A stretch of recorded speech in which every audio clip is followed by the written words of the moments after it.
누가복음 19장 10절부터 17절까지 함께 읽습니다. 인자에 온 것은 잃어버린 자를 찾아 구원하려 함이니라. 저희가 이 말씀을 듣고 있을 때에 비유를 더하여 말씀하시니 이는 자기가 예루살렘에 가까이 오셨고 저희는 하나님의 나라가 당장에 나타날 줄로 생각함이러라.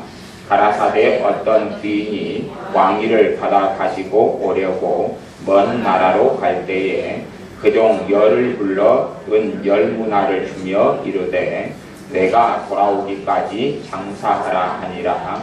그런데 그 백성이 저를 미워하여 사자를 뒤로 보내어 가로되 우리는 이 사람이 우리의 왕됨을 원치 아니하노이다 하였더라. 귀인이 왕위를 받아가지고 돌아와서 은준 종들의 각각 어떻게 장사한 것을 알고자 하여 저희를 부르니 그 첫째가 나와 가로되 주여 주의 한 문화로 10문화를 남겼나이다. 주인이 이르되 잘하였도다 착한 종이여 내가 지극히 작은 것에 충성하였으니 10보울 권세를 차지하라 하고 아멘. 오늘 읽었던 말씀 누가복음 19장 10절부터인데 인자에 온 것은 잃어버린 자를 찾아 구원하려 함이니라. 이 말씀은 삭개오가 구원받는 자리에서 주님께서 하신 말씀입니다. 삭개오라는 사람은 세리들의 우두머리인 세리장이요 부자였다. 그렇게 19장 1절에 말씀합니다. 삭개오라는 사람은 당시에는 매국노였고 그리고 자신의 백성인 유대인들에게서는 사람으로 취급받지 않는 죄인의 반열에 있는 아주 못된 사람으로 인식되어 있는 사람입니다. 그리고 실제로 삭개오의 삶이 거룩하지도 않았고 죄된 삶으로 가득했기 때문에 유대인들 같은 경우는 이 사람은 하나님의 자녀도 아니고 하나님의 백성도 아니다. 또 혈통적으로 이스라엘의 조상이 아브라함인데 아브라함의 자손으로 인정할 수 없다. 그런 사람이 삭개오입니다. 그런데 그 삭개오가 주님을 만나고 주님을 영접하고 그가 하나님의 자녀가 됩니다. 그러니까 예수님을 영접하고 삶이 변하고 말이 변하고 행동이 변합니다. 그러나 사람들은 삭개오가 구원받았고 하나님의 자녀라는 것을 인정하기를 원치 않았습니다. 왜냐하면 삭개오는 자신들의 보기에는 못된 사람이고 그들이 그 못된 사람이 한순간에 예수를 믿는다 해서 하나님의 자녀가 되고 구원을 받는다는 것을 이 사람들이 인정할 수 없었기 때문에 그렇습니다. 그러나 주님께서는 아무리 악한 자라 할지라도 한순간에 주님을 영접하고 믿음으로 천국을 소유하게 되고 구원받는다는 것을 말씀하셨고 그래서 말씀하시기를 19장 9절 10절에는 오늘 구원이 이 집에 이르렀다. 그렇게 말씀합니다. 너 영혼이 구원받았다. 그리고 너가 하나님의 자녀가 되었다. 너가 거듭났다. 그렇게 선포합니다. 그러면서 이 사람도 아브라함의 자손이미로다. 아브라함의 자손이라는 뜻은 하나님의 백성이다. 그 뜻이 됩니다. 그래서 인자에 온 것은 인자는 예수님이신데 예수님께서 내가 온 것은 잃어버린 자를 찾아 구원하려 함이니라. 잃어버린 사람을 구원하기 위하여 오셨다. 그렇게 말씀합니다. 우리들의 삶에 살아가는 여러 가지 이유와 목적이 있지만 우리는 주님을 따라 살아가야 되고 주님께서 원하시는 삶을 살아야 됩니다. 주님께서 이 땅에 오셨던 이유는 잃어버린 자를 찾아 구원하시기 위함이고 주님께서 부활 승천하신 이후에 그분의 성령님을 보내셨는데 성령님께서는 계속하여 주님께서 이른 자를 구원하시기 위하여 사셨던 삶을 우리로 하여금 다시금 계속 이어가도록 그 바통을 이어가도록 역사하시는 분이 성령 하나님이십니다. 그러므로 신자들의 삶의 방향성이 맞는다면 잃어버린 자를 향한 마음과 기도와 또한 복음에 대한 전도가 있어야 할 것입니다. 이제 일단은 그 다음에 읽었던 열문화의 비유에 대한 말씀을 좀 더 읽고 설명한 후에 잃어버린 자를 구원하고 복음을 전하는 것에 대해서 말씀을 나누겠습니다. 사람들이 이제 이 삭개오 사건을 보면서 또 삭개오가 구원받았다는 주님의 선포를 들으면서 이런 사건을 보면서 사람들이 어떻게 생각했냐 그러면 하나님의 나라가 당장에 나타날 줄로 생각했다. 그렇게 11절 하반절에 나와 있습니다. 하나님의 나라가 당장에 나타날 줄로 생각한다는 이야기는 이 세상은 그냥 끝나버리고 곧 조만간 끝나버리고 말하자면 주님의 재림과 휴거를 기다리는 사람들은 곧 그냥 오늘, 내일, 이번 달 그냥 이 땅에 종말이 와버리고 그런 것하고 똑같은 생각으로 이 땅은 이제 끝나버렸다. 그렇기 때문에 더 이상 다른 데 관심 가질 것이 없고 그냥 주님만 바라보고 있다가 내가 직장이든 생활이든 다 그냥 관두고 기도만 하다가 예를 들어서 주님만 만나면 되겠다. 그렇게 그래서 애를 키우는 것도 의미가 없고 아니면 직장 생활하는 것도 의미가 없고 젊은 사람이 장래를 하나님께 쓰임받기 위하여 공부하고 준비하는 것도 자격증을 따는 것도 의미가 없고 이런 식으로 생각했다 그 말입니다. 그때 주님께서 그게 아니다 그랬습니다. 그게 아니다 그러면서 비유로 열문화 비유를 말씀하셨습니다. 어떤 귀인이 왕위를 받아가지고 오려고 먼 나라로 갈 때에 비유하자면 주님께서 공생의 세월을 마치고 천국으로 다시 떠나셨다가 다시 이제 왕으로 이 땅의 심판자로 찾아오시려고 떠나시기 전에 그 종 10명을 불러서 열문화를 주며 이르되 내가 돌아오기까지 장사하라. 종 10명에게 열문화는 각기 한 문화씩 해당됩니다. 각기 한 문화씩 해당되는데 한 문화를 얼마 정도 하냐 그러면 그걸 요즘 돈으로 환산하면 보통 이제 노동자가 한 석 달 정도 일하는 임금에 해당됩니다. 한 달에 예를 들어서 한 200만 원 번다 그러면 600만 원 정도고 150만 원 번다 그러면 450만 원이고 뭐 그런 거지요. 이렇게 플러스 마이너스 왔다 갔다 하는 거 있습니다만은 지금은 이제 원체 노동자의 계급이 세분화돼 가지고 과거에는 진짜 단순했는데 그때의 개념으로는 석 달 정도 열심히 반일도 하고 이렇게 일도 해주고 그렇게 하면 버는 돈이 한 문화에 해당됐습니다. 그런 돈을 각기 10명한테 나눠줬습니다. 나눠준 다음에 내가 돌아올 때까지 돈으로 너희가 장사해라. 그냥 장사해라 그 말은 뭐냐 그러면 그 돈을 가지고 그냥 먹고 살고 생활하다가 마치지 말고 그러면 점점 돈이 이 한 문화 한 예를 들어 500만 원이라고 치면 500만 원 돈이 적어져 갈 거 아니에요? 적어져 갈 거예요. 근데 그렇게 하지 말고 그걸로 장사를 해라. 내가 돌아올 때까지. 비유로 말씀하셨으니까 내가 돌아올 때까지 장사해라. 그런 의미가 폭넓게 해석되어집니다. 대신에 이제 하늘만 바라보고 살지 말아라 그 뜻입니다. 그리고 핵심적인 말씀을 그래서 제가 삭개오의 이야기의 마지막에 주님께서 말씀하셨던 인자에 온 것은 잃어버린 자를 찾아 구원하려 함이니라. 그러니까 내가 돌아올 때까지 장사라는 첫 번째 의미가 뭐가 되겠습니까? 영혼을 구원하는 그 일에 너가 앞장서라 그 말이 됩니다. 첫 번째 의미가요. 내가 돌아올 때까지 장사해라 그 말이 영혼 구원에 마음을 쏟아라 그 말입니다. 이제 영혼 구원에 마음을 쏟는다, 영혼 구원한다는 것은 전도한다 그 뜻입니다. 그런데 전도하는 것은 쉽지가 않습니다. 쉽지가 않아요. 전도하는 것이 어렵다는 것은 제가 이해하고 압니다. 저도 전도가 어려우니까요. 그런 입장에서 말씀을 좀 다루겠습니다. 예수 믿는 사람 가운데요, 전도에 있어서 은사가 있는 사람이 있어요. 전도에 있어서 예수를 믿을 때부터 은사를 주시는 사람들이 있어요. 평균 통계적으로는 한 몇 명 정도 되냐 그러면 10% 정도 됩니다. 10%란 이야기는 예수님 믿는 사람 10명에게 10명 가운데 한 1명 정도의 전도의 은사가 와요. 1명 정도의 통계적인 이야기입니다. 통계적인 조사를 하면 그 정도 프로테지가 나옵니다. 예, 10명 가운데 1명 정도는 전도의 은사가 있다. 그 말은 전도가 그 사람들은 쉽다 그 말입니다.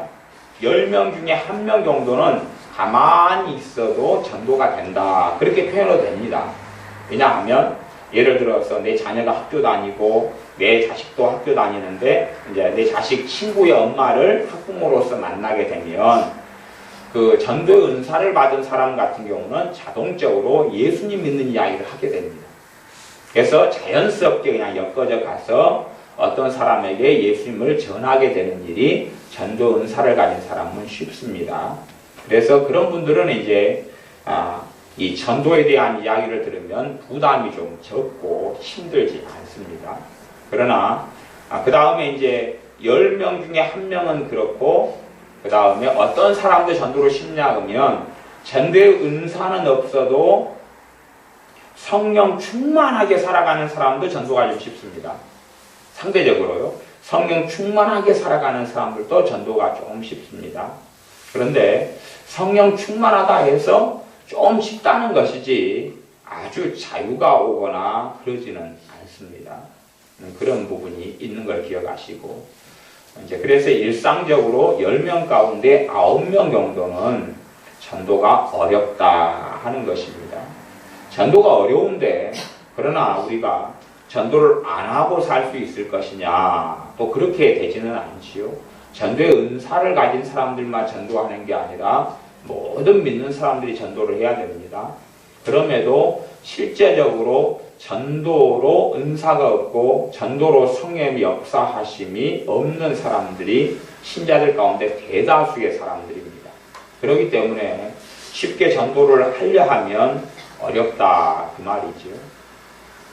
저도 그 10명 가운데 전도의 은사가 없는 9명 속에 속합니다. 그렇기 때문에 전도하는 것이 목회자인 저 자신도 어렵고 안 되는 일에 속합니다. 저 같은 경우는 아예 전문적으로 전도하는 선교단체에서 선교 훈련을 몇 년간 받은 사람이고요. 그리고 전도를 오랫동안 해왔던 사람입니다. 그래서 어떤 때는 하루에 1시간 씩은 1시간 이상씩은 전도하는 데 시간을 보냈고 전도하려고 선교 여행도 다니고 전도 여행도 다니고 아니면은 각 마을이나 동네마다 다니면서 전도를 다녔던 사람이고 심지어는 마이크를 가지고 노방전도도 했던 사람입니다. 그래서 제 자신이 전도에 있어서는 좀 훈련된 사람이에요. 훈련을 받았고 해봤고 그런데 지금 제가 전도를 예수님을 전하는 것이 쉽냐 그러면 아주 어렵습니다. 아주 어려워요. 이제 택시를 타면은 택시 운전기사분이 있을 거 아니에요. 그러면 택시를 타고 가는 동안이 5분이든 10분이든 되면 저는 전도 은사가 없기 때문에 택시 기사분에게 예수님 믿는 이야기를 하는 것이 굉장히 어렵습니다. 그리고 하려고 해도 쉽지도 않고 그래서 제가 택시 타고 갈 때나 그럴 때 외국인지 안 믿는 사람을 만날 기회들이 택시 타고 갈 때나 예를 들어 미장원에 갈 때나 이런 게 될 거 아니에요. 그런 거 말고는 별로 목회자인 제게는 불신자들 접촉하고 만날 기회들이 좀 적은데 아니면 노방전도를 가거나 그런데 예수님을 전하고 이야기하는 것이 그렇게 쉽지가 않습니다. 말한다는 게 어렵다 그 말이에요. 그래서 예수님을 안 사랑하는 게 아니라 전도라는 것 자체가 쉽지 않다는 것입니다. 그럼에도 어떻게 이제 우리가 때를 얻든지 못 얻든지 하나님의 말씀을 전파하고 전도인의 일을 하고 복음을 전할 것이냐 그러는 것입니다. 그런 부분에서 제가 말씀드리는 것은 전도의 은사가 없는 사람들의 입장에서 제가 이제 말씀을 드리는 겁니다. 전도의 은사가 없는 사람들의 입장에서 우리나라는 성령님의 역사하심이 운행하심과 성령의 역사하심이 2010년도를 살아가는 지금은 많이 약해졌고 많이 없어졌습니다. 많이 약해졌고 많이 없어졌어요. 그래서 실제로는 믿는 사람들에게 전도 은사가 있는 사람이든 없는 사람이든지 간에 전도로 역사하신 성령의 역사가 약해져 버렸다 그 말이에요. 같이 약해졌으니까 상대적으로 더 전도하기가 좀 더 힘들어졌다. 그런 것을 이해하셔야 됩니다. 가령 높은 산을 올라가면 공기가 적어져 가지고 숨쉬기가 어려워집니다. 더 높은 곳을 올라가면 올라갈수록 공기가 적어져 숨쉬기가 훨씬 힘들어져요. 그래서 높은 고산지대로 가는 사람들은 고산병에 걸리기도 하고요. 또 산소가 부족해서 높은 데 등산하는 사람이 산소 부족으로 죽기도 합니다. 그런 것처럼 성령의 역사가 약해지면, 전반적으로 약해지면 신자로서 살아가는 삶이 상대적으로 어려워지고 힘들어집니다. 상대적으로요. 근데 2000년도는 또 지금 우리가 살아가는 시대는 이 대한민국 땅, 우리나라 땅의 입장으로서 혹은 미국 교회나 유럽 교회의 입장으로서는 성령의 역사가 현저히 약해진 시대에 살아가고 있습니다. 제3세계 같은 경우나 또 복음이 흥황하고 강하게 역사하는 제3세계는 덜 그렇지만 우리나라 현재의 땅은 그러합니다. 그렇기 때문에 전도의 은사가 없는 사람들이 전도를 하는 것이 더 어려워졌고 그러니까 사람들이 예수님을 전도를 듣고 믿는다 안 믿는다를 떠나서 우리 입에서 예수님의 복음에 대한 이야기를 하는 것이 더 어려워졌다 그 말입니다. 상대적으로 숨쉬기도 어려워진 것처럼요. 그런 이유가 몇 가지가 있는데 1980년이나 70년이나 1990년도도 한 중반까지 이럴 때 될 것 같아요. 그때까지는 이제 제가 신앙생활 한 연수가 이제 39년째 되는 것 같아요. 그러니까 한 40년 연간으로 제가 말씀드릴 수밖에 없습니다. 제가 신앙생활하고 믿은 연수가 그밖에 안 되고 나머지는 그때는 이제 제가 경험한 이야기고 40년 연간은 제가 그 정도 신앙생활 했으니까 교회 다녔으니까 그리고 그 전에는 이제 지식적으로 제가 이야기할 수밖에 정보를 교회사에 대한 대한민국 신앙에 대한 정보를 또 제가 믿게 된 이후로는 저도 이제 기독파였으니까 그래서 기도원도 많이 다니고 집회도 많이 다니고 집회 참여도 많이 하고 기도하러 방방 기도원마다 다니고 또 철야하고 그런 사람이었으니 그런 입장에서 제가 말씀드리는 겁니다. 기도원들마다 가면 기도의 불이 꺼지지를 않았습니다. 기도의 불이 꺼지지를 않아서 80년대 같은 경우는 가령 작은 기도원이라도 부흥집회를 하면 아주 많은 사람들이 모이고 철야하고 부르짖고 그렇게 자신의 문제를 위해서 기도할 뿐만 아니라 형제, 가족을 위해서 또 대한민국 땅을 위해 그렇게 많이 기도했습니다. 그런데 이제 한 1990년 넘어서란 이야기는요, 1990년 초 정도가 우리나라에는 가장 경제적인 성장의 클라이막스에 올라갈 때입니다. 올라가니까 실상은 교회들이 믿는 사람들도 돈도 가지게 되고 또 생활에 여유가 있게 됐습니다. 단지 삼시세끼 먹는 것이 아니라 더 많이 가지게 되었다 그 말입니다. 그렇기 때문에 기도할 이유들이 별로 없어졌어요. 먹고 살만해지니까 기도할 이유들이 별로 없어졌고요. 그 다음에 의학이 많이 발달하고 의료보험도 잘 되면서 병원을 의지하는 것이 많아졌어요. 그래서 옛날에는 기도원에서 기도하는 분들이 먹고 사는 생계유지 때문에 기도를 많이 하셨어요. 그 다음에 직장, 왜냐하면 일거리는 적거나 아니면 능력은 없거나 일이 없고 그래서 일을 위해서 많이 기도하고요. 무엇보다도 죽을 병에 걸리고 그렇게 질병의 문제 때문에 기도하는 사람들이 굉장히 많았습니다. 그래서 질병 때문에 기도하다가 주님 만나고 질병 때문에 기도하다가 성령 세례받고 회개가 터지고요. 그 다음에 자신의 이러한 문제 때문에 기도하다가 심지어 자식 문제 가지고 기도하다가 주님을 만나고요. 그리고 회개가 터지고 삶이 변화되고 그랬습니다. 그래서 은혜를 받다 보니까 이제 은혜 받은 사람의 기도는 성령님의 인도를 많이 받게 됩니다. 성령 인도를 많이 받게 되니까 성령 하나님께서는 그 사람들의 기도를 어디로 이끄시냐 그러면 불신자를 위해서 기도하게 하시고요. 믿지 않는 형제나 가족을 위해 기도하게 하셨다 그 말입니다. 그 기도가 대한민국 땅에는 예를 들어 한 80년대다 그러면 1980년대다 80년대는 쌓여 있었어요. 쌓여 있었어요. 그 기도가 쌓인 것만큼 성령님께 사람들이 운행을 하시고요. 마귀역사를 좀 눌러버리죠. 기도가요.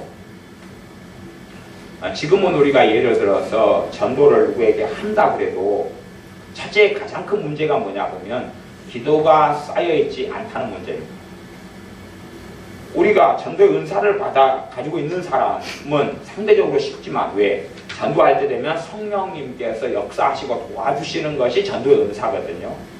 다른 사람보다 상대적으로 쉽지만 열매를 거두기도 상대방보다 다른 사람보다 많을 수 있지만 그러나 실상은 예를 들어 1980년도에 영적인 풍토하고 기도를 그만큼 대한민국 땅에 쌓아놨을 때하고 지금하고는 다른 상황이다. 그 말이에요. 다른 상황이다. 그래서 대한민국 땅에는 지금은 훨씬 더 많은 기도가 필요합니다.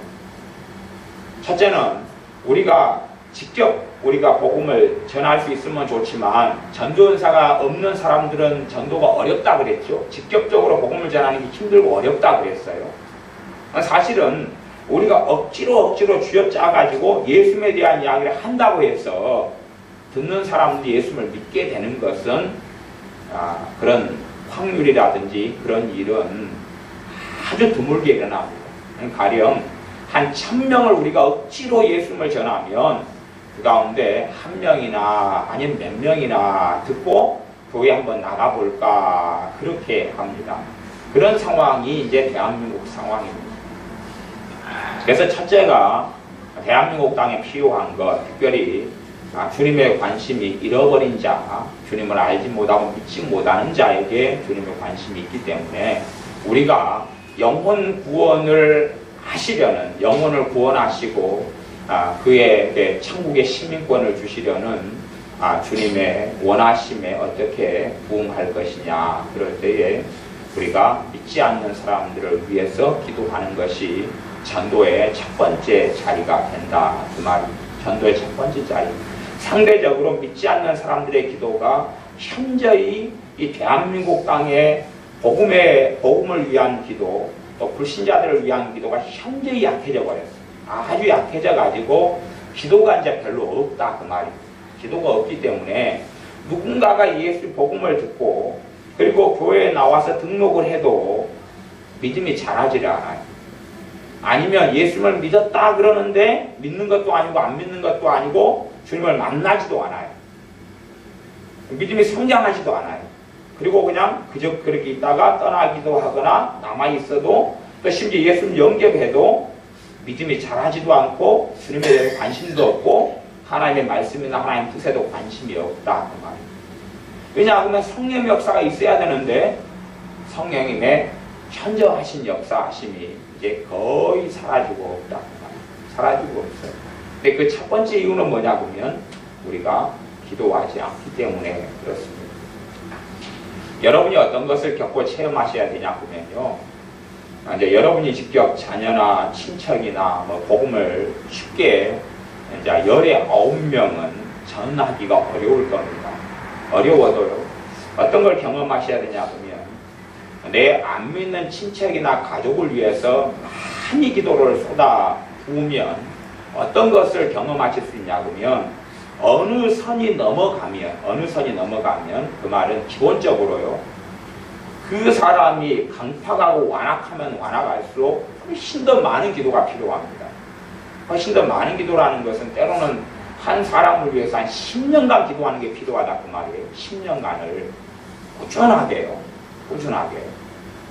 근데 그 정도의 예를 들어서 그 기도의 양 정도를 채우지 않는다면 그 사람이 주님께 돌아오고 주님을 영접한다는 것은 거의 불가능하게 되어지는 사람들도 많습니다.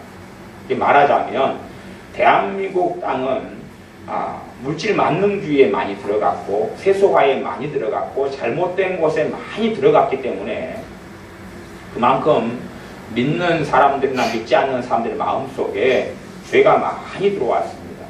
안 믿는 사람들도 이제 가치관이나 배운 학식이나 뭐든지 간에 어리석음과 죄가 훨씬 많이 들어왔습니다. 우리의 자녀들을 예로 들면요. 자녀들은 학교를 가면 항상 진화론을 가르칩니다. 진화론은 뭐냐 하면 이 집신벌레나 아메바 아무것도 없는 데서 이제 전기가 찌릿찌릿 통해 가지고 단세포 동물이 하나 만들어졌다. 이런 세포 하나짜리 이런 벌레가 하나 만들어져 가지고 이 세포 하나짜리 벌레가 몇 개로 갈라지고 갖고 여러 가지 세포를 가진 다세포 생물이 되고 다세포 생물이 어떻게 돼 가지고 식물이 되고 그 다음에 고기가 물고기가 되고 어떻게 돼 가지고 그 다음에 개도 되고 소도 되고 원숭이도 되고 그 다음에 어떻게 돼 가지고 사람이 됐다. 그게 진화론입니다. 그렇게 되면서 이 전 세계의 이 이제 지구 같은 이런 행성, 달이나 별이나 태양이나 이런 것들이 만들어진 지가 예를 들어서 막 500억 년이 되었다. 아니면 뭐 공룡이 있은 지가 이제 몇백만 년 전에 공룡이 있었다. 그 다음에 사람이 이제 뭐 신생대 때 사람이 만들어졌는데 이제 옛날 이야기입니다. 그런 이제 여러 가지 과학을 아이들에게 가르칩니다.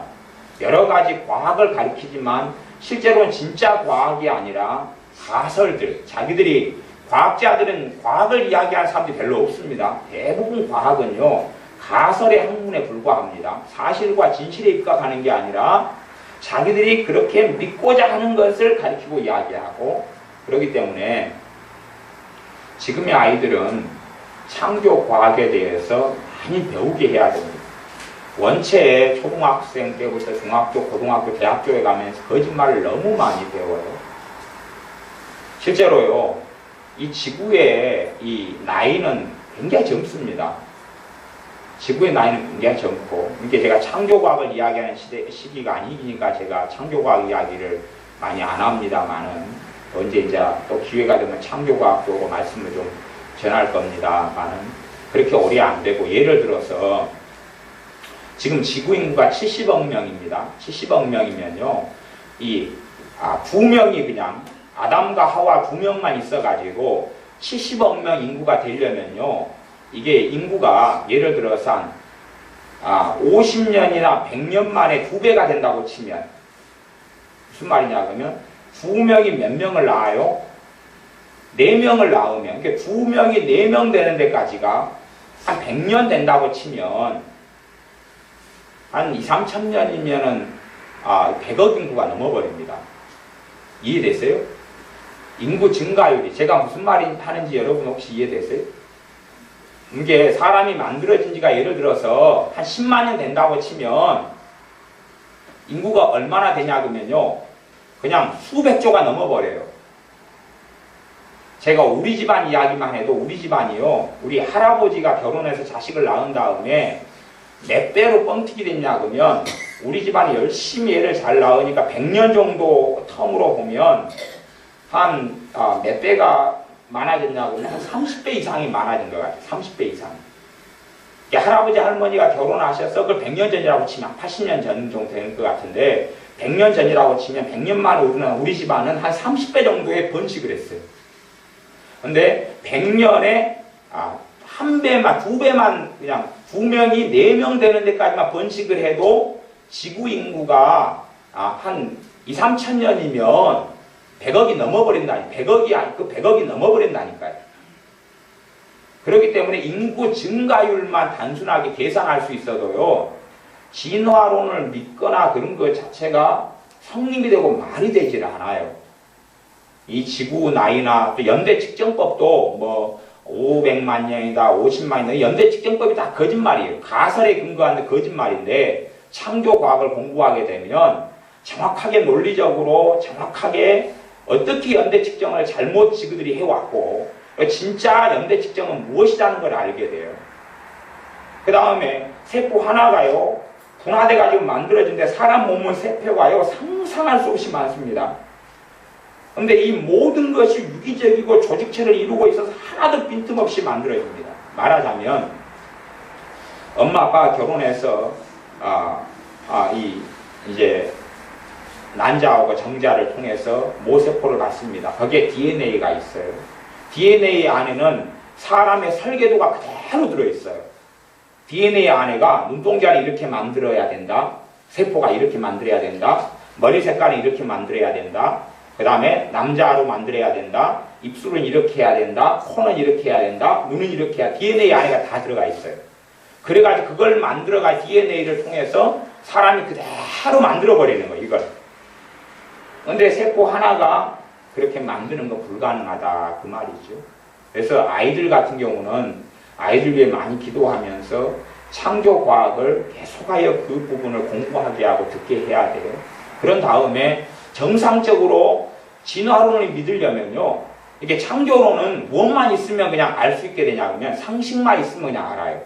상식만 있으면 몰상식하지만 않고 안 믿거나 믿거나 필요 없고 예수를 안 믿어도 그냥 창조론은 상식만 있으면 알게 돼요. 왜? 그 조금만 공부하면 되니까 전문가들에게 지금 현재의 지구의 연대라니 화석 있잖아요. 화석 증거가 창조를 그대로 이야기하거든요. 그 화석의 자료를 그대로 데이터를 구하고요. 사회에서 이야기하는 오스트랄로피테쿠스나 호모 에렉투스나 뭐 그런 장난치는 거 말고 진짜 그들을 유전자 검사하고 화석을 조사하고 연구한 자료들을 교회 카페에는 지금 다 올려놨어요. 계속 창조과학에 대한 건 어마어마하게 비밀이 다 파헤치고 밝혀졌어요. 그러니까 그걸 다 올려놔서 논리적으로 객관적으로 다 보면 그냥 상식만 가지면 다 알게 돼요. 그런데 진화를 믿으려면 상식이 아니라 우리가 그냥 죽은 몸, 팔과 다리가 생기는 것보다 더 강력한 믿음이 있어야 진화론이 가능해요. 진화론은 아주 그냥 몰상식이나 정신병 정도가 들어야지 믿는 게 가능해요. 진실을 들여다보면요. 그렇게 아이들은 예를 들어서 잘못된 과학, 잘못된 진화론, 잘못된 생물로 세뇌가 돼버렸어요. 진실이 얼마나 왜곡돼 버렸는지 몰라요. 참 우스운 이야기는요. 성경에는 토끼가 색임질을 하는 짐승이라고 나왔습니다. 색임질을 한다고 나왔어요. 그런데 사람들은 보니까 토끼가 색임질을 안 하거든요. 갖고 성경이 거짓말을 하고 예수를 안 믿는 사람들이 있었어요. 그러다가 겨우 수십 년 전에나 이제 좀 더 상식적으로 토끼가 색임질을 한다는 게 밝혀졌어요. 토끼가 색임질을 하는 게 밝혀져서 성경이 진실이라는 걸 드러낸 사건이 있었어요. 토끼가 똥을 누는데 한 똥은 똑같이 우리같이 배설물로 똥을 누고요. 한 똥은 토끼의 똥 중에서 색임질을 하기 위한 어떤 그 효소를 넣기 위한 똥을 넣어요. 그래서 몰래 밤에 다 자고 있을 때 토끼가 그 똥을 다시 먹어요. 그러니까 토끼를 키우는 사람이 깨끗하게 한다고 똥을 다 치워버리면 토끼가 죽어버립니다.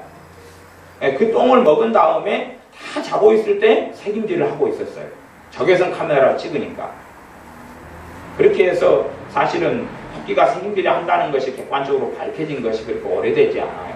그러니까 사람들이 생각하기에는 토끼가 색임질 안 하는데 성경은 색임질을 한다 그러고 그런 다른 것이 많게 보이는데 실상은 전혀 다르지 않다 그 말이에요.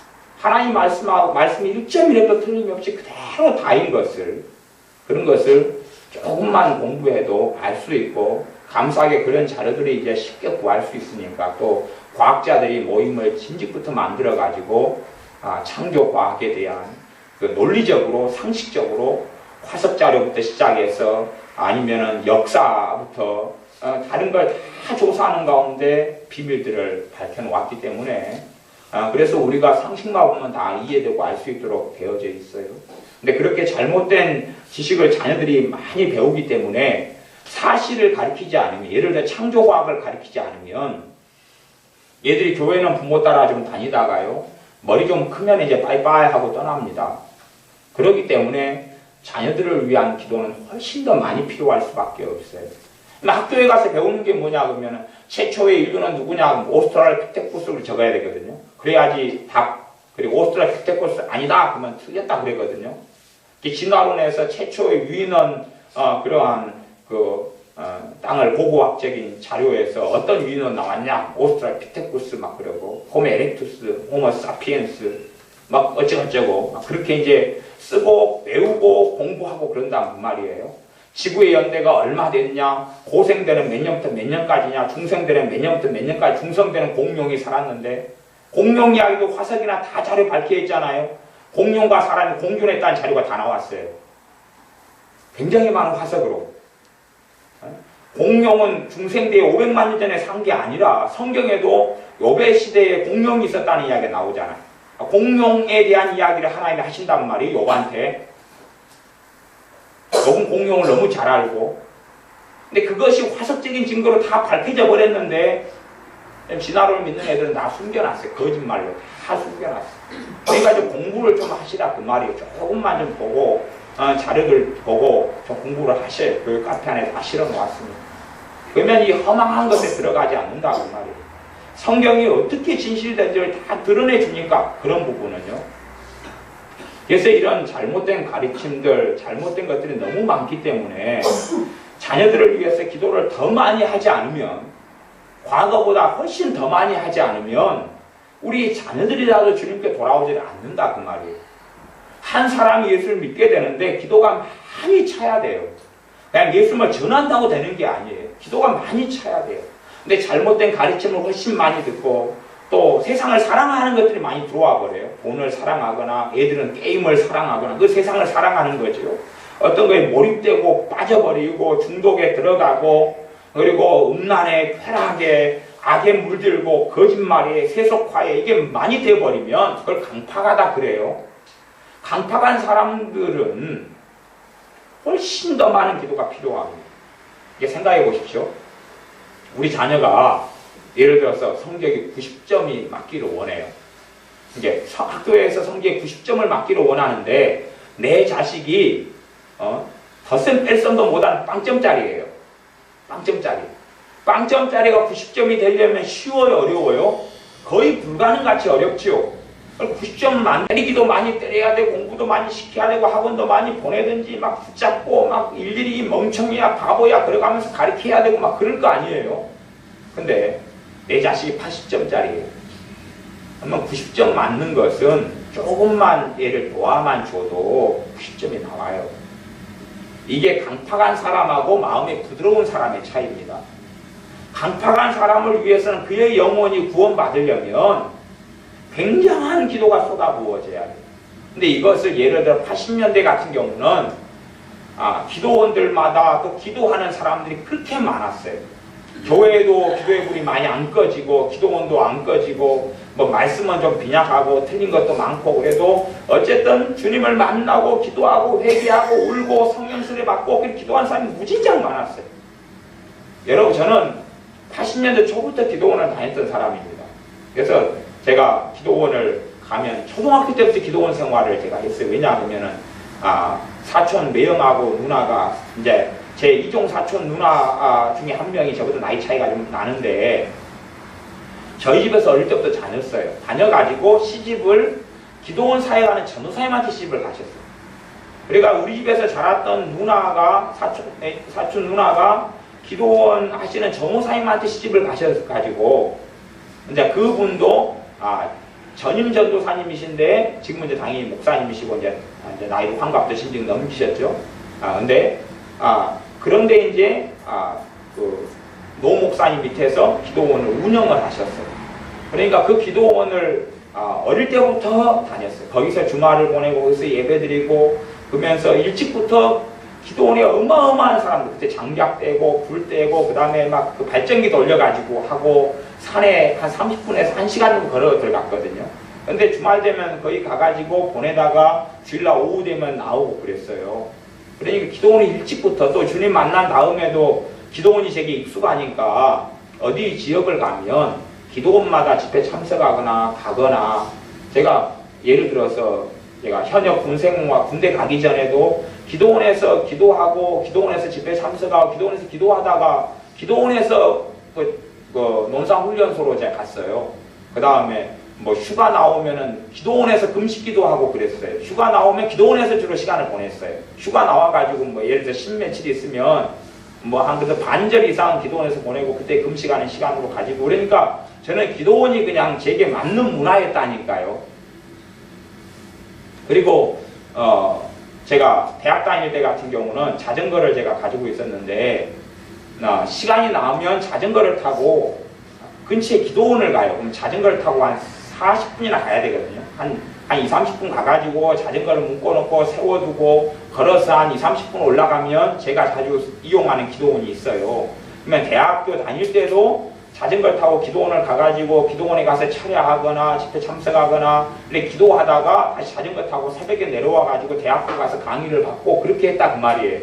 그러니까 제가 기도원에 얼마나 예를 들어서 80년대라든지 90년대라든지 기도원의 상황을 제가 직접 보고 알고 물론 제가 목회한 이후나 2000년대나 2010년대에도 기도원을 종종 다니니까 그 격차를 알 것 아닙니까? 그럼 예를 들어서 한 1988년 5,000명이 집회 때마다 모이던 기도원이 지금 20명 모입니다. 5,000명이 모일 정도면 어마어마한 시설과 아니면 규모를 가지고 있어야 돼요. 근데 지금은 20명 모여요. 그렇게 돼버렸어요. 그렇게 돼버렸어요. 거의 대부분의 기도원들. 물론 기도원을 잘못 운영하는 것도 많고 또 어그러진 쪽으로 간 곳들도 지금도 많아요. 많지만 그러나 이제 그걸 다 떠나서 한국교회의 기도의 불이 그렇게 대부분 꺼져버렸어요. 그러니까 복음전도에 있어서 첫 번째 할 일은 무엇이냐? 첫 번째 할 일은 무엇이냐 그러면 내 믿지 않는 가족, 형제, 친척, 이웃을 위해서 기도를 쌓아주는 거예요. 기도를 쌓아주는 거예요. 기도를 충분히 많이 하는 것이 그것이 첫 번째 답입니다. 이게 전도가 이루어지려면 사실은 한 명이 하는 게 아니에요. 어떤 한 사람이 예수를 믿을 때 되면 어떤 사람은 5번 이상, 어떤 사람은 10번 이상의 전도를 받으면서 예수를 믿습니다. 한 큐에 단 한 번에 예수를 믿게 된 사람은 거의 없습니다. 그러니까 누군가가 전도해서 교회에 나오게 되면 그 사람을 위해서 누군가가 많이 기도했고 누군가가 그 전에 많이 복음을 전했던 거예요. 그런 것들이 있어가지고 어느 때에 열매를 맺게 되는 것입니다. 걸음을 그냥 한 번 줬더니 다음 날에 사과가 아름답게 맺혀버리고 그러지 않는 것처럼 물을 주고 걸음을 주고 김을 매주고 농약을 치고 예를 들어서 바꿔준 다음에 어느 때에 사과가 맺히는 것처럼 어떤 한 사람이 주님께 돌아오는 것도 그렇다 그 말입니다. 이제 생계형 국가 같은 경우는 성령의 역사가 아주 강합니다. 생계형 국가. 생계형 국가란 말은 당장에 먹고 살거나 굶어 죽거나 그런 것이 물의 문제, 의식주의 문제에 매여가지고 살아가는 국가를 생계형 국가라 그럽니다. 그런 국가는 성령의 역사가 아주 강합니다. 왜 강하냐 그러면 주님께서 심령이 가난한 자는 복이 있나니 천국이 저희 것임이라 그랬거든요. 마음이 가난하겠어요? 안 가난하겠어요? 가난해요. 돈맛도 보지 못하고 삼시세끼도 제대로 먹지 못하고 생존의 문제에 병들어도 병원 가지 못하고 치료받지 못하고 그렇기 때문에 복음에 대해서 굉장한 마음의 갈급함이 있어요. 예수님이 누군지 몰라도 마음이 오픈되어 있고 열려있다 그 말이에요. 그렇기 때문에 강파감이 굉장히 약하고 적어요. 생계형 국가는. 그래서 복음을 전할 때에 쉽게 받아들이고 주님을 만나고 성령 세례가 임합니다. 근데 이 대한민국 땅은 생계형 국가가 아닙니다. 복지형 국가예요. 복지형 국가. 복지형 국가란 말이 이제 삼시세끼 해결하는 것 넘어서 가지고 얼마나 더 많이 가질 것이냐, 남보다 얼마나 더 성공할 것이냐. 예를 들어 간혹 가다가요, 제게도 우리 동네 여수에 살 때는 별로 안 그럽니다. 여수에 있을 때는 별로 안 그래요. 왜냐 하면 다 고만고만 하거든. 근데 서울에 가면 제게 간혹 열등감이 찾아옵니다. 간혹 열등감이 찾아와요. 왜냐하면 서울 사람들은 제가 보기에는 그렇게 다 잘난 사람들이 많아요. 똑똑한 사람들이 많고요. 그 다음에 돈을 벌어도요 굉장히 잘 벌어요. 그런 사람들이 많아요. 아주 잘난 사람들, 아예 상상이 안 되는 사람들을 만나기도 해요. 아주 그냥 사는 인생이 전혀 틀린 사람들을 만나요. 그러니까 한쪽으로는 뭘 받냐 그러면 열등감을 받아요. 그래서 와, 저 사람은 저렇게 살아가는데 나는 왜 요거밖에 안 될까 그런 거 있잖아요. 하는 게 한 번씩 찾아와요. 찾아오는데 깊이 이제 영적으로 따져 들어가면 그것이 제 안에 있는 열등감보다는 그렇게 악한 영들이 역사를 해요. 그걸 제가 이게 내 안에 있는 열등감이 아니라 악한 영들이 그런 식으로 대한민국 땅에 특별히 서울 같은 데는 훨씬 더 강력하게 역사하구나. 비교의식 있잖아요. 비교의식. 저 사람은 저렇게 돈을 한 달에 월급을 1,000만 원 받는데 너는 100만 원이냐? 저 사람 500만 원 받는데 너는 70만 원이냐? 막 그런 거 있잖아요. 뭐 그런 쪽으로 이제 역사를 많이 한다고 말. 저 사람은 지금 사장이 됐는데 너는 아직도 뭐 대리냐? 뭐 그런 거 있잖아요. 뭐 그런 쪽으로 막 역사가 서울 같은 데는 훨씬 심하고 우리 동네 같은 좀 후진 동네는 그게 별로 없어요. 그러니까 우리 동네 와서 제가 그 열등감으로 막 자꾸 조장하고 비교의식으로 조장하는 마귀 역사를 별로 경험한 적은 없어요. 근데 이제 서울 정도 가면 이게 몇 차례는 제가 서울에 예를 들어서 한 4일 있다 그러면은 몇 번은 충돌하고 지나가요. 하고 열등감에 제가 넘어가면 비교의식을 막 혼자 마음에서 이제 받아들여가지고 쓰레기를 먹다가 안 그러면 이제 안 먹다가 뱉어내다가 좀 싸우면 떠나가고요. 안 싸우면 골치 아파지고 그렇게 됩니다. 그렇게 점점점 많이 가지면서 강팍해지면서 남과 비교해서 더 성공하려 그러고 더 많이 가지려 그러고 나무 위에 서려 그러고 또 파지려는 거지요. 이것들이 점점 많아진다는 이야기, 강팍해진다는 이야기예요. 그러니까 상대적으로 한 사람이 주님께 더 다가오려면 훨씬 더 많은 기도가 필요합니다. 아직까지는 80년대, 70년대 먼저 믿었던 믿음의 선배들이 해놨던 기도의 여파, 그걸 이제 거의 다 까먹었어요. 장작을 겨울에 쓰려고 잔뜩 쌓아놓으면 그걸 다 쓰고 나면 장작을 해야 되잖아요. 그런데 쌓아둔 장작, 기도를 한국 교회를 위해서, 한국 민족을 위해서 그렇게 많이 했던 기도들이 이제 다 소모가 되고 이제 밑바닥이 났어요. 밑바닥이 지금 나는 시점이에요. 진정 났을 수 있고, 그까지는 제가 정확히 다 모르겠지만 거의 쌓아놨던 기도는 거의 다 소모했어요.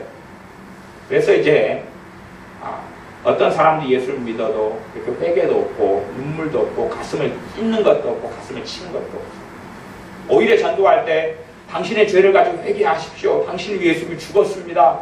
당신은 죄인입니다. 그렇게 이야기하면 내가 왜 죄인이에요? 그리고 달라드는 시대가 됐어요. 과거와는 전혀 다르죠. 이게 성령의 역사가 기도가 가장 먼저 쌓이면 당신 죄인입니다. 그러면 딱 느껴져요. 자기의 죄가 느껴져요. 당신의 못된 죄 때문에 주님이 죽었습니다. 그러면 죄가 딱 느껴지는데 옛날 이야기입니다. 80년대 이야기예요. 지금은 안 그렇다고 말이에요. 반발심입니다. 반발심. 나는 남보다 더 착하게 사는데 내가 언제 반발심이 일어나요. 교회는 나와도 주님은 만나지 못해요. 그런 일이 벌어지거나 주님을 믿어도 약한 믿음 상태에서 멈추고 말아요. 그래서 전도에 있어서 가장 첫 번째 것은 사람이 도와 그러는데 기도가 쌓여야 돼요. 그래서 기도를 일정하게 쌓고 나면 어느 때가 되어지면 기도하는 사람에게 뭐가 찾아오냐 그러면 확신이 찾아와요.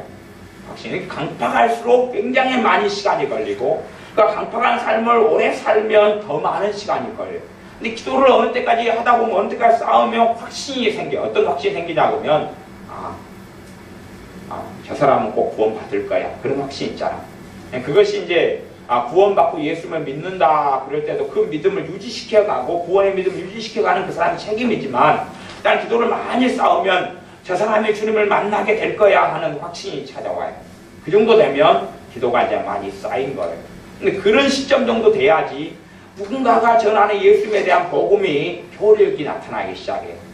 그래서 기도를 해보면 이렇게 기도가 답답하고 안 되면, 아니면 기도를 해도 확신이 안 생겨요. 저 사람이 주님 믿을 것이다 확신이 안 생기면 기도가 굉장히 부족한 거예요. 그래서 우리가 영혼 구원을 위해 한다는 것, 전도를 한다는 것이 단지 예수님을 전하면 되는 상황이 이제 아니게 됐다 그 말이 한국 사회는요. 아니게 됐어요. 저도 예를 들어서 한 90년대 초 같은 경우에, 아니면 80년대나 이럴 때도 전도를 다니면 예를 들어서 한 10명 정도가 예수님을 들으면 한두 명 정도는 예수님 영접해요. 물론 예수님 영접한다 해서 막 회개가 터지고 막 그런 건 별로 아니고, 그런 건 별로 아니지만 어쨌든 예수님 영접해요. 그 다음에 그 중에 이제 한 2명 영접했다 그러면 한 반년 정도 지나면 그 중에 한 명은 흐지부지 되지만 한 명은 막 주님을 만나버려요. 한 명의 회개가 터지면서 방언이 터지고 성령 세례가 임하고, 그리고 그 사람의 삶이 변화되고 말이 변화되고 그래요. 그렇게 되는데 지금은 10명 예수를 믿어도 그 중에 한 명이나 그런 일이 벌어질까 말까 한다 그 말이에요. 그만큼 기도가 전반적으로 한국교회가 적어지고 없어졌어요. 이게 옛날 상황을 생각하면 절대 안 된다 그 말이에요. 심지어 어떤 사람은요 30년간 그 영혼을 위해서 기도해야 되는 사람도 있어요. 유감스럽게도 내가 보면 30년은 못 살잖아요. 그럼 그 영혼하고는 이제 끝이에요. 누군가가 또 바통을 이어와 기도해 주지 않으면 그 강팍함을 주님의 역사가 우리의 기도를 통한 주님의 도우심과 역사가 깨뜨리지는 못해요. 깨뜨리지는 못해요. 그래서 사람마다 강팍한 사람일수록 훨씬 더 많은 기도가 필요해요. 강팍하다는 것은 그 사람의 귀신의 역사가 많다고 말해요. 귀신의 역사가 많은 사람에서 훨씬 더 많은 기도가 필요해요. 그래서 너희는 내가 돌아오기까지 장사하라 그 말이 사명을 감당하라 그 말입니다. 사명을 감당하라. 이제 기도에 부르심 받은 사람은 기도로서 전도를 소화해야 되고, 전도의 은사를 받은 사람은 전도로서 하고, 또 가르침 은사를 받은 사람은 가르침으로 주님의 복음을 전하도록 또 믿음이 성장하도록 섬기지만, 어쨌든 그 모든 것이 초점 중에 하나, 가장 첫 번째 초점은 잃어버린 사람을 구원하는 것입니다. 그 중에서 제가 오늘 이제 강조하는 것이 현대 교회나 대한민국 땅에 기도가 이제 어느 때보다 필요한 때가 되었다 하는 것입니다. 어떤 기도요? 영혼 구원을 위한 기도예요. 그래서 부모들이 안 믿는 자식을 위해 기도할 때는요, 요즘에는 기도 제목에 들어보면요, 그런 거예요. 좋은 대학, 성공, 좋은 직장, 행복한 결혼 생활, 자식 행복. 그 말고 영혼 구원에 대한 그런 건 별로 없어요. 그런 건 별로 첫 번째 기도 제목이 안 되고 그래요. 그래서 참 부모들도 편리하다. 근데 그러면 부모는 천국 가고 자식은 지옥 가게 됩니다. 이게 대부분이 그렇게 될 거예요. 제가 애언하는 게 아니라 그냥 통계 이야기를 합니다. 통계 이야기. 대한민국 통계 이야기를 합니다. 이게 사실적으로 체험적인 이야기를 하는 것이에요. 체험하는 게 아니라 그냥 결과물 이야기하면 뭐 그냥 제가 겉으로 눈에 볼 때 어떤 분이 나이 드신 분이 믿는 사람으로 그냥 돌아가셨어요. 그러면 이제 천국 갔다고 가정하고 그 가운데 자녀들 가운데 50% 이상은 지옥에 가. 그냥 안 믿는다 그 말이에요. 50% 이상보다 훨씬 더 많이. 그리고 나중에 그분이 믿고 돌아가셨으니까 나중에 다 돌아온다 그런 거 없습니다. 그거 다 거짓말입니다. 실제로 지금 정확한 데이터 사실에 근거해서 지금 이야기 드리는 겁니다. 이게 어떤 사람이 믿고 주님께 돌아갔는데 자식이 다 자동적으로 믿게 된다. 그런 거 성경에도 없고 꼭 그런 일은 없습니다. 그런 일은 없어요. 그래서 어떤 자녀가 믿게 될 때 어린 시절에 믿음을 드리고 양육하고 가르치지 않으면 그 다음에는 이제 별로 거리가 멀고 상관이 없게 되는 것이 태반입니다. 그래서 우리가 우리 자녀를 위해서나 이웃이나 형제나 부모를 위해서나 그렇게 기도를 많이 쌓아야지만이 그들에게 전하는 복음의 효력이 있어집니다. 그래서 기도를 많이 쌓는 가운데 우리에게 어느 선까지 지금 이제 가족, 형제를 위한 기도를 제가 복음 전도를 제가 첫 번째로 지금 설명드리는 겁니다. 가족, 형제를 위한 구원을 위해서는 첫 번째 해야 될 건 기도가 충분히 쌓여져야 돼요. 그래서 기도하는 내게 믿을 것 같다. 곧 믿을 것 같다. 아니면 구원 받을 거야. 이 확신이 오면 이제 그 상태에서 그런 정도까지 올 때 기도가 충분히 쌓여진 거고, 그때에 내가 복음을 전하든지 아니면 주님께 전도의 은사를 가진 사람을 붙여주셔서 전도를 받을 수 있도록, 아니면 직장 생활하면 직장에서 복음을 들을 수 있도록. 원래 사람은 가족이 하는 말은 별로 잘 안 들어요. 가족이 하는 말은 안 들어요. 꼭 그러잖아요. 주님께서도 선지자가 고향 동네에서는 높임을 받지 못한다. 선지자를 인정을 못 받아버려요. 그런 것처럼 가족은 서로 흉허물, 아무 예수를 믿어도 단점이 있고 부족한 점이 있고 허물이 있기 때문에 가족이 예수님을 전할 때에는 잘 받아들이지 않고 잘 믿지 않는 부분이 훨씬 더 강해져요. 또 가족 안에는 서로 간에 사랑의 관계도 되지만 상처도 주고받잖아요. 상처를 주고받아요. 형제간도 주고받기 때문에 가족이 이야기하면 반발심이 형제간에도 일어나고 상처가 일어나요. 부모가 이야기해도 부모에게 사랑도 받지만 부모에게 상처도 받거든요. 그러니까 반발심이 일어나니까 그 전도가 효력이 별로 없어요. 그래서 하나님께 사람을 붙여달라고 기도하면서 사람 중에서 어떤 사람요? 전도의 은사를 가진 사람을 붙여주셔서 복음을 전하게 해달라고. 대신에 무엇이 쌓이지 않으면 안 됩니까? 기도가 쌓이지 않으면 전도 듣고 때가 안 익었는데 사과를 따버리고 포도를 따보면 어떻게 돼요? 그러면 망쳐버리죠 이제. 그것처럼요. 기도가 안 찼는데 전도를 들어버리면 그게 망칠 수가 있어요.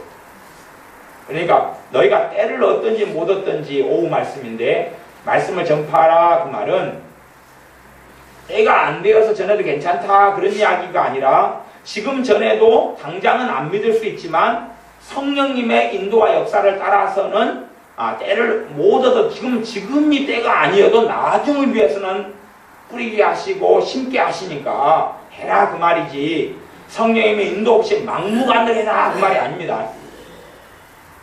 노방전도를 통해서 예수를 믿게 된 사람도 있고요. 노방전도를 받은 다음에 정말 완악하고 강팍하게 안 믿게 된 사람도 있습니다.